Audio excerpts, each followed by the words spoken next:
When Chloe said she didn't want to go to school, I thought it was just plain crankiness. Bad day, a fight with a girlfriend, maybe a stomachache. I have homework today, sweetie. We can't just stay in, can we? I said, tying her shoelaces. She didn't say anything. Stared at the floor.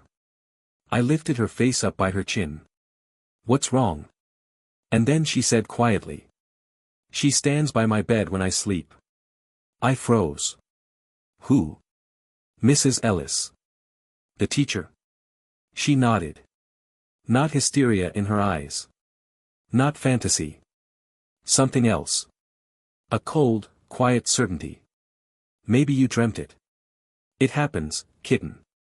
When you're worried, images can come to you in dreams. It's not a dream, she interrupted. She whispers. For a long time. And I can hear it. The words feel like they're pulling me somewhere. I didn't say a word. Psychologists advise against ridiculing a child's fear. Don't say, stupid, or, don't be afraid.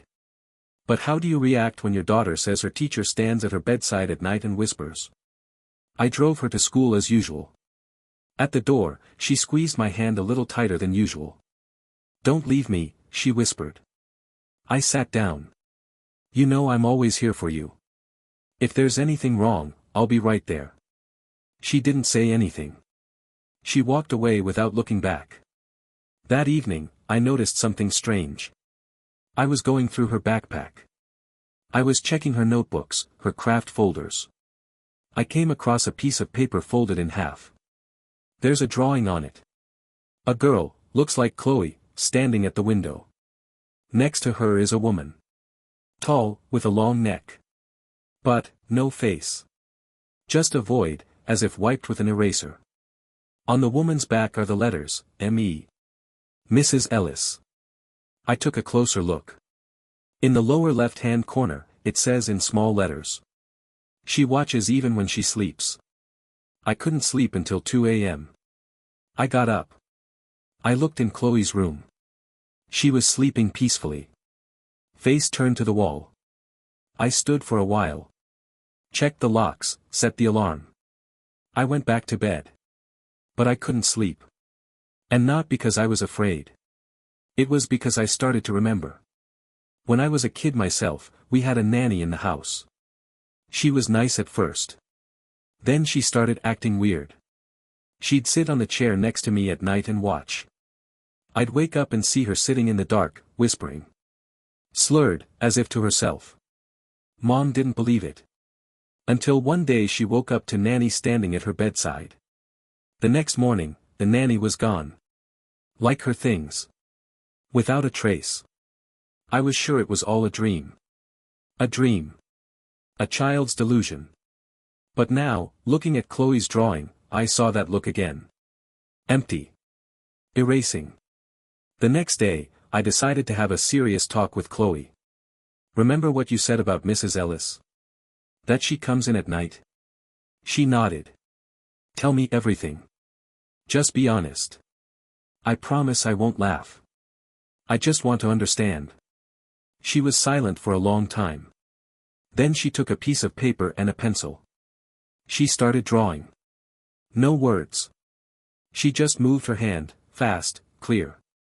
Like she knew what she was doing. After 10 minutes, she showed me the drawing.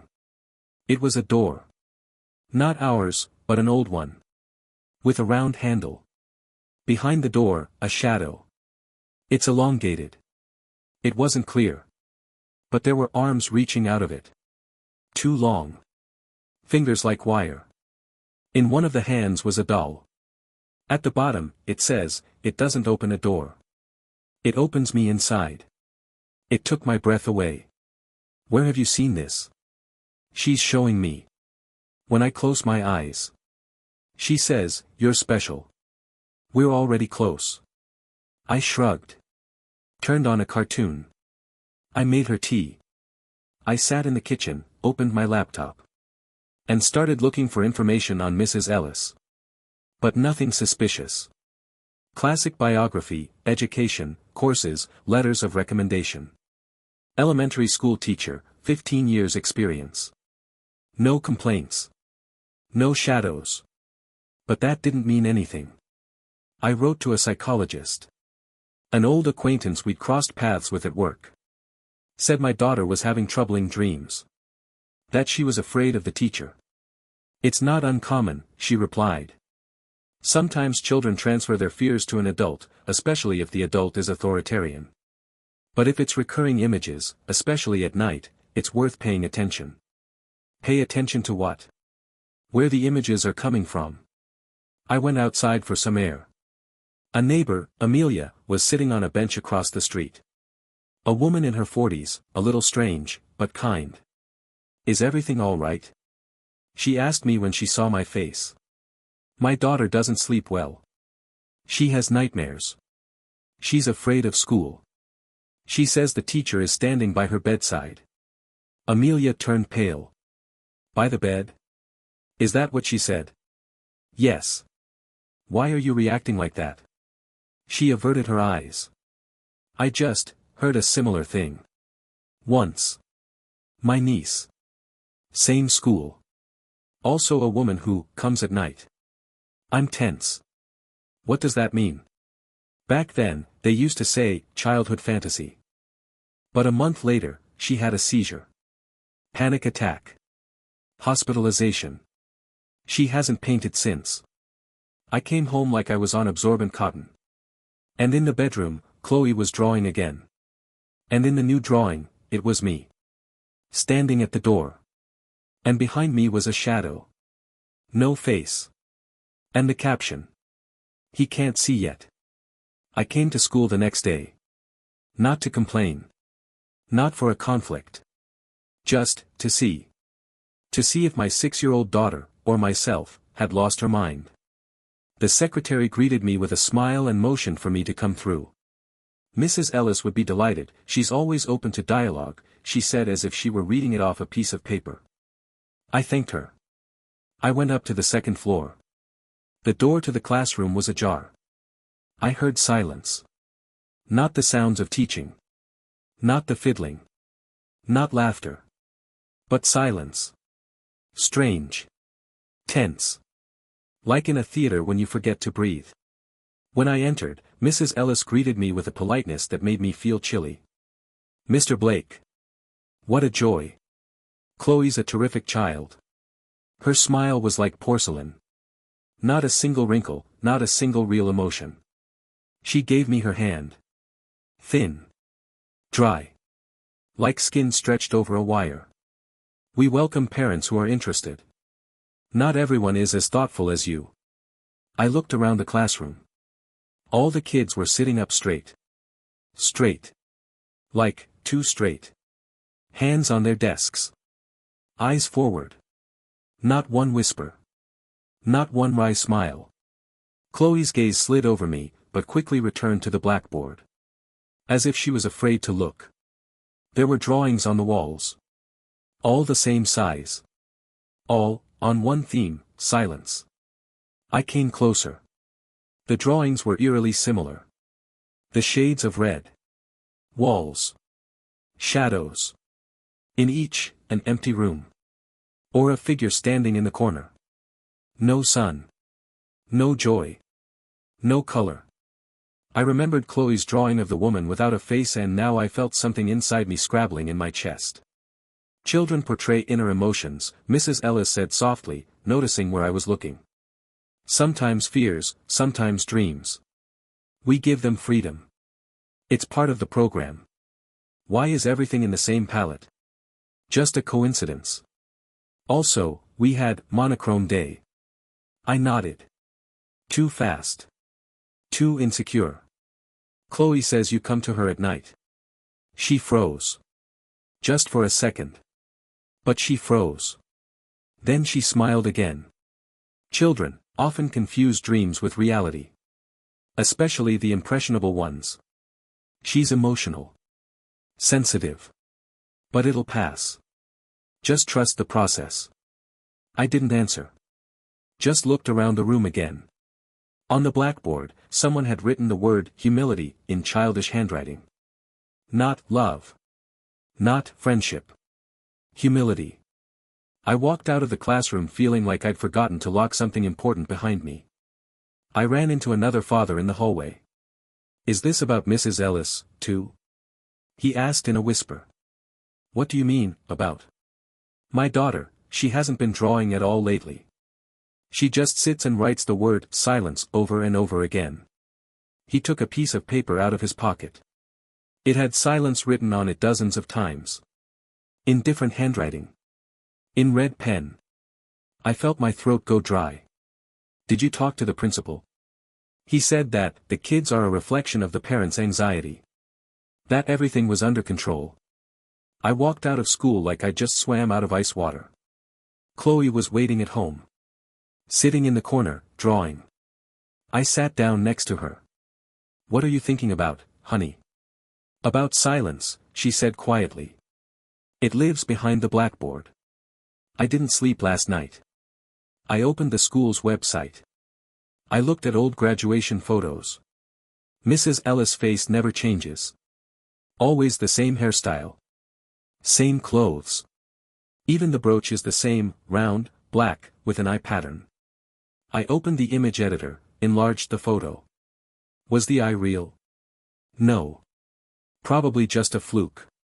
But I couldn't help but see her standing in two places at once in one of the photos. In the group photo, she's at the left edge.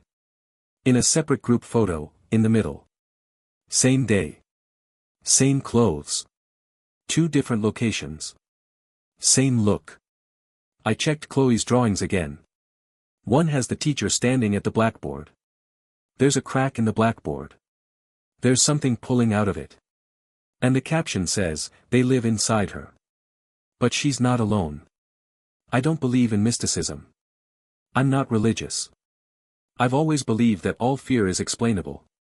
But now I didn't know what to explain. Or who to protect, my daughter, or myself from the horror. The last thing I saw that night was a new drawing. Chloe put it on my desk. It was different. Simple. Our house. And the two of us. Me at the front door. She at the window. And in the window our eyes. Not hers. And not mine. In the morning, I woke up earlier than usual. There was a deafening silence in the apartment. The kind of silence that presses on your ears like a vacuum. A silence that couldn't be called quiet. I went into Chloe's room. She was already sitting on the floor drawing. No music, no cartoons, no words. Just drawing. Head tilted, lips slightly pressed, fingers tense. "Good morning, Bunny," I said, sitting down next to her. She nodded. Without lifting her head. Without smiling. I looked at the drawing. And froze. There was a face on the sheet. Just a face. No body. No background. Just a huge face, taking up almost the entire format. But not a normal face. The eyes are huge. Colorless, like glass. The iris is almost invisible. Just a pale circle and black, funnel-like pupils. "Who is it?" I asked, swallowing. Chloe did not answer. Only finally, almost imperceptibly signed in the corner. "They're watching." I took the sheet. I turned it. Looked at the eyes again. There was something about them, familiar. I got up. I went to my office. Opened my laptop. Went to a folder of school photos. One of them was a group portrait of Mrs. Ellis standing next to the kids. I zoomed in on the image. Her face seemed ordinary. Until I hovered the cursor over her eyes. I zoomed in. And I felt my fingers go cold. Same eyes. Same pale circles. The same emptiness where you can't catch a glimpse. I went back to Chloe's drawing. I compared it. It's a match. Almost a perfect match. That day, I decided to gather information. About the school. About Mrs. Ellis. About the past.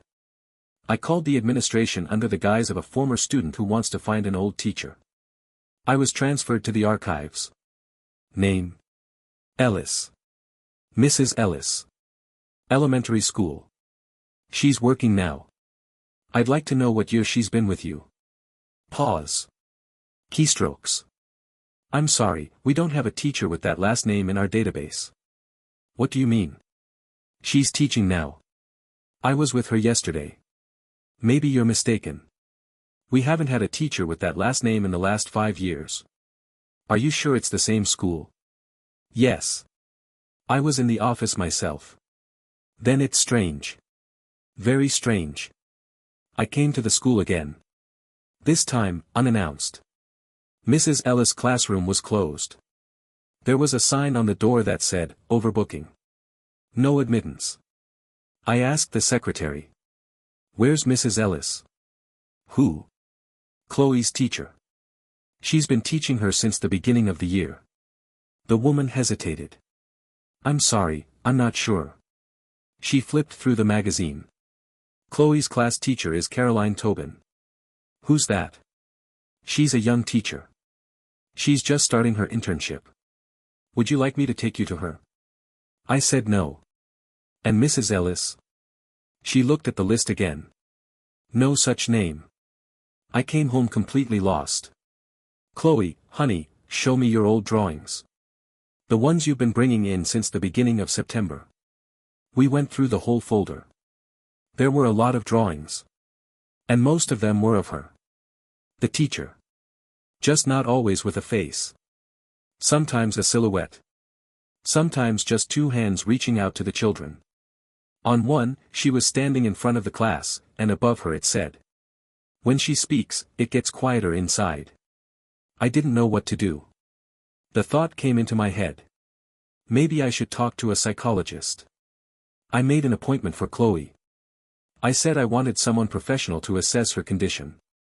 But before I did, I thought I'd find out where they used to live. Chloe was born in this town, but my wife and I moved around. After the divorce, I stayed with my daughter. And my wife disappeared. Almost without a trace. I found the address of our first house. I decided to go there, just to see what it was like now. It was in the middle of nowhere. It was just a brick 2-story cottage. "For rent" sign. No one there. I looked in the mailbox. Newspaper. The date is 1994. It's old. So it's been empty for a while. An old woman from next door came out. "Are you looking for someone?" "I used to live here. With my family. I just wanted to take a look." Yeah, I remember. There was a woman who lived here before you. A teacher, I think. She was weird. What was her name?" "I don't remember. Allison, maybe. I'm not sure. But the kids were afraid of her. Then she got fired. I think it was because of complaints. One boy disappeared, they say. Maybe it's just a story." I thanked her. At home, I did a search. Teacher Allison. Complaints. Psychological pressure. Missing student. An old memo came up. Local school newspaper, 1997. Teacher fired for using unconventional methods of influence. No comment. The photo's blurry. You can barely see her face. But the eyes. They're the same. I printed it out. I showed it to Chloe. "You know her?" Chloe flinched. "That's her." "But, not really." "What do you mean?" "She becomes her when no one's looking." "Who's she?"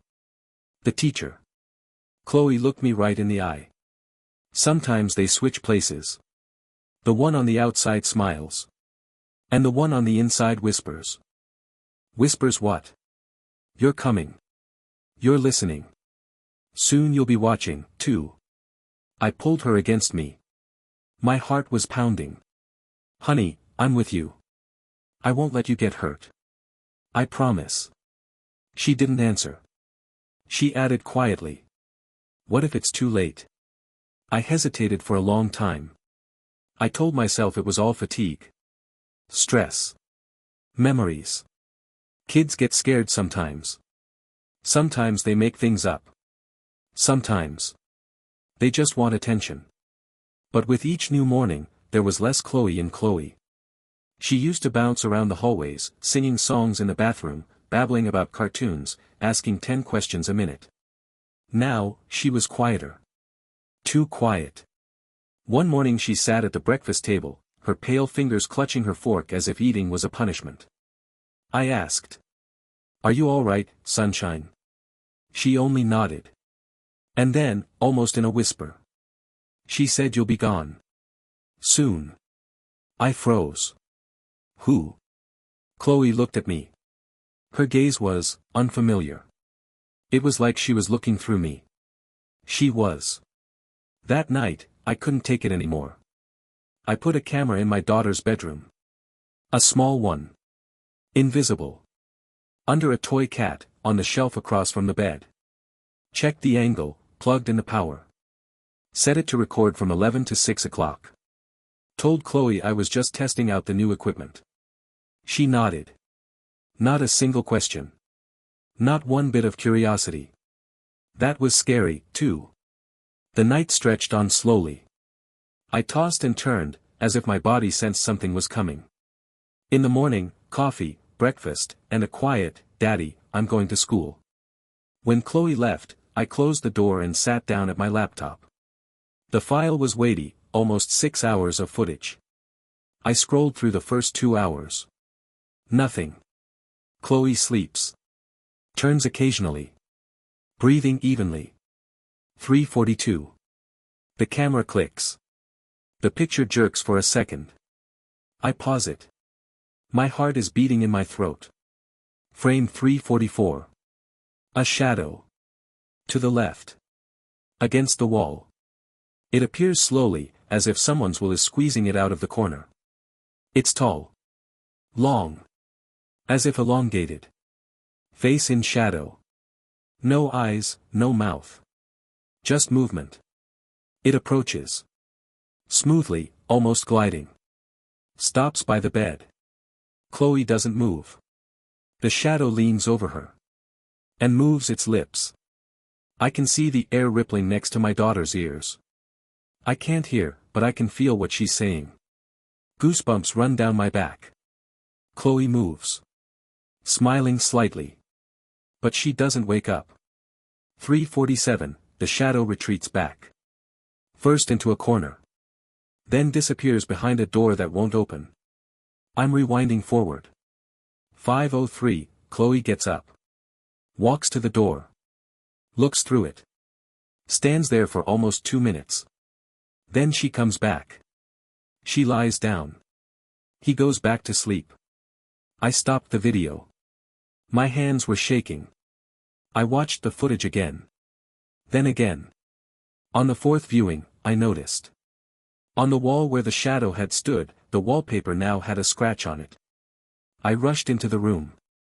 There. Above the bed. At head level, a long, barely visible line, as if someone had swiped it with a claw. I ran my finger along it. The paint crumbled. Chloe came home from school at 3:20. From the doorstep, a smile. Wide. Unnatural. "Hey, Dad." It was quiet today. Just like it should be. I wanted to ask her what that meant. But she had already passed by, as if she hadn't noticed my horror. That night, I watched the tapes again. I stopped the frame at the moment when the shadow leaned in. I took a screenshot. Then enlarged it. Contrast.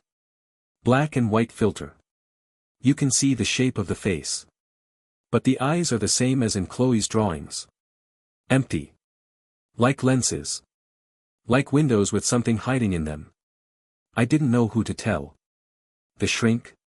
The police? I needed proof. I downloaded the video onto a flash drive. I recorded a brief commentary. Then I changed my mind. Turned off the laptop. Pulled out the flash drive. And just sat in the dark. The next day, Chloe brought a new drawing home from school. "It's you," she said. I took the sheet. There's a man on it. Sleeping. Next to the bed, a figure. The same one. Tall. Shadowy. And the signature, "He won't wake up if he behaves himself." I clutched the paper in my hands. Who told you that? No one. I know. That night I didn't set up the camera. I sat in the room. Quiet. No lights. Next to my daughter's bed. She was sleeping. Too quiet. I waited. 2:17, the floor creaked in the hallway. I got up. Opened the door. It was empty. Checked the locks. Windows. All locked. Went back to the room. Chloe was lying differently. Facing the wall. Hands under her cheek. The same strange smile on her lips. And whispering. A very quiet whisper. I came closer. She was saying a phrase. Shoo. Daddy is listening, don't move. Again. And again. In a whisper. As if not to herself. Someone else. I don't remember falling asleep. I remember sitting by the door. Watching Chloe sleep. Listening to the whispering voices of others in her sleep. At one point, I thought I closed my eyes for a second. When I opened them, it was morning. Chloe was already sitting on the floor. Drawing. As always, in silence. I came over. What are you drawing? Us, she answered. Only now we're different. I looked. There she was on the sheet, with a normal face. And me. A face split in half. One half normal. The other half was white, no mouth. Just empty, gray eyes. Why am I like this? She looked at me. For a long time. Quietly. And then she said. Because you're already inside. I didn't send her to school that day. I said we'd go to the park, to a coffee shop, to a toy store, anything to delay the moment she went back to class. We went for a walk. She laughed. Watched the ducks. She ate ice cream. She even asked for a new doll. But there was something wrong with it. Too right. Like she knew, I have to be good today. On the way back, she asked. Daddy, when are you leaving? What do you mean I'm leaving? Well. She said you'll be gone. Soon. Because you figured it out. I took her stuff that night. I took a backpack, ID, some cash. And I drove out of town. To a motel 30 miles from home. I didn't know what it would do. I just wanted to get out. Disconnect. Escape.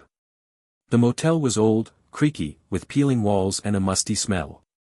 But it didn't have a teacher. There was no school. It didn't have those eyes. We went to bed. I closed the door. Locked all the locks. I put the furniture under the handle. I put Chloe next to me. She fell asleep quickly. I didn't. At 3:12 a.m., I thought I heard footsteps in the hallway. Footsteps. Very light. Then a rustle under the door. I walked up slowly. Leaned against a tree. Silence. Then paper. A leaf slipped under the door. I waited until dawn without touching it. When morning came, I opened it.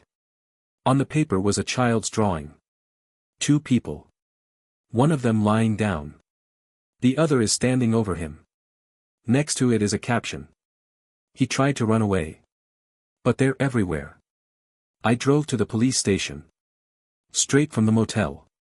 Walked into the station. Demanded to speak to the officer on duty. They listened to me. They shrugged. You say you're being stalked by who? A teacher? Is she in the records? No. I don't think she's human. Or not really.